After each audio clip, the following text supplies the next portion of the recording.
penafsiran. Kata penafsiran berasal dari kata tafsir yang berarti keterangan atau penjelasan agar maksudnya lebih mudah dipahami. Oleh karena itu, dibutuhkanlah penafsiran yang dapat membuat hakim bisa menyimpulkan bahwa suatu rumusan atau teks jelas artinya. Penafsiran autentik, yaitu menjelaskan arti sesuatu yang kurang jelas dengan melihat maksud yang sudah ditentukan dalam undang-undang atau peraturan itu. Dimaksudkan agar dalam praktik hukum tidak diberikan pengertian lain dari apa yang dimaksud oleh pembuat undang-undang. Penafsiran gramatikal, yaitu proses, cara, upaya untuk menjelaskan arti sesuatu yang kurang jelas dengan menangkap maksud perkataan sesuai dengan tata bahasa menurut tata bahasa.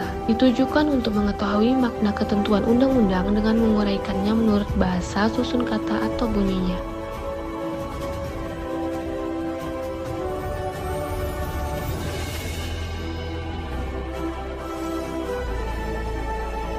Penafsiran sistematis atau logis. Penafsiran sistematis adalah cara untuk mencari pengertian dari suatu rumusan norma hukum atau bagian dari suatu norma hukum dengan cara melihat hubungan antara bagian yang satu dengan bagian lainnya dari suatu undang-undang. Dengan menghubungkannya secara sistematis, maka dapat ditarik suatu pengertian tertentu. Penafsiran logis adalah penafsiran dengan cara meneliti untuk mencari maksud sebenarnya suatu norma dengan menghubungkannya, yaitu mencari hubungannya dengan rumusan norma yang lain atau dengan undang-undang yang lain yang masih ada sangkut pautnya dengan rumusan norma tersebut. Penafsiran teleologis atau sosiologis atau fungsional. Peraturan perundang-undangan disesuaikan dengan hubungan dan situasi sosial yang baru. Ketentuan undang-undang yang sudah tidak sesuai lagi dilihat sebagai alat untuk memecahkan atau menyelesaikan sengketa dalam kehidupan bersama di waktu sekarang. Maka peraturan hukum yang lama itu disesuaikan dengan keadaan yang baru. Dengan demikian, peraturan yang lama dibuat aktual. Contohnya mesin ketik ditafsirkan sebagai pena. Begitu pula dengan huruf braille ditafsirkan sama dengan tulisan.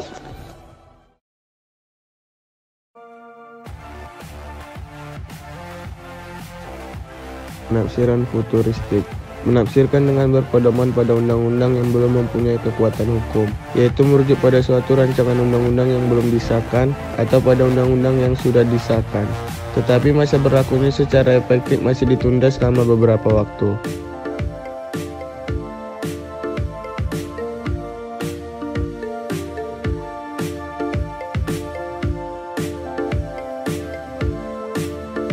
Penafsiran historis, penjelasan sejarah hukum dengan memeriksa dari mana asalnya. Penafsiran sebuah pasal hukum atau ketentuan berdasarkan penciptaannya sehingga maksud asli pembuat undang-undang menjadi jelas. Misalnya, penjelasan tentang ketentuan hukum berdasarkan memori penjelasan dengan ketentuan yang relevan.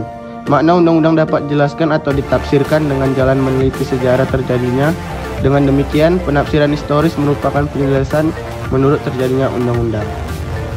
Menurut Sudikno Mertokusumo, ada dua macam penafsiran historis, yaitu yang pertama, penafsiran menurut sejarah undang-undang.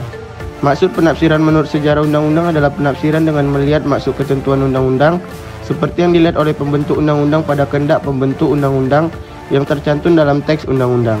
Sumber penafsiran menurut sejarah undang-undang yaitu dari dokumen, pembahasan, notulensi, rekaman, catatan, risalah rapat di DPR untuk undang-undang atau di DPRD untuk peraturan daerah.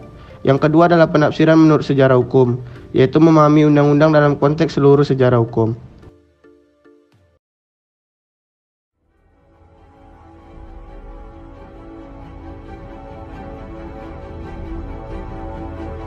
Penafsiran intensif dan penafsiran ekstensif. Penafsiran intensif yaitu memberikan interpretasi yang lebih terbatas, lebih sempit ke teks atau klausa hukum daripada yang dipahami dalam bahasa normal. Penafsiran ekstensif yaitu menafsirkan sebagai akibatnya lebih banyak tindakan masuk dalam aturan hukum itu, lebih luas dari yang awalnya dimaksudkan oleh pembuat undang-undang. Penilaian A. Pentratriol. Argumen untuk melakukan perbedaan dibuat dengan alasan negatif atau kebalikan dari argumen lain. Pada kalangannya suatu peristiwa tidak diatur secara khususnya oleh undang-undang, tapi kebalikan dari peristiwa tersebut diatur oleh undang-undang. Penalaran analogi. Analogi terjadi apabila suatu peraturan hukum menyebut dengan tegas suatu kejadian yang diatur, tetapi peraturan itu dipergunakan juga bagi kejadian lain yang terang tidak disebut dalam peraturan itu. Namun, terdapat banyak persamaan dengan kejadian yang disebutkan tadi. Penafsiran yang diutamakan dalam perkara pidana. Pembentuk undang-undang tidak memberi prioritas atas salah satu metode penafsiran.